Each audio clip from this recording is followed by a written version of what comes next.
Саламатсыздар урматтуу достор, бак сүйүүчүлөр, бак кыйыштырганды, сорт өзгөрткөндү, көчөт өндүргөндү жакшы көргөн багбандар, дыйкандар.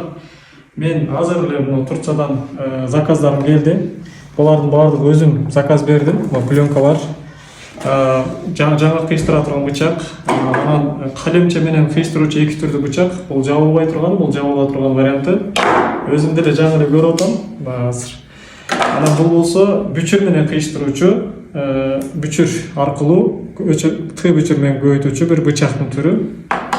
Японский секатор, бүктөлүп турган, кичинекей, удобный, анан аял курч. Бул болсо кыйыштырууда колдонулган секатор, баягы кыйыштырууда. Бул балта артында моундай темир болгону болот, бирок могул жерде мыкка окшогон темир болгону болот. Сайып коесуң, жарып улуу ыкмасы менен колдонобуз.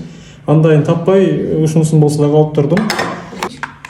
Бул болсо ошол ара менен аралаганда отундун ара тийген жерлери өлүү бүчүр болуп калат, өлүү ткань. Бул бычак ошол жерде курч бычак тазалаш үчүн колдонобуз. Кийинчерээк жаз келсе мен буларды жасоо түрүндө, иш түрүндө да көрсөтүп берем, кандай колдонушун. Ал эми булар болсо жакынакына тартабын.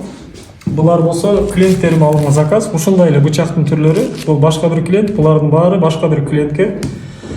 Кааласаңыздар заказ берсеңиздер болот. Бул резиналарды бүчүр улоодо колдонсо болот. Бул эластичный болот.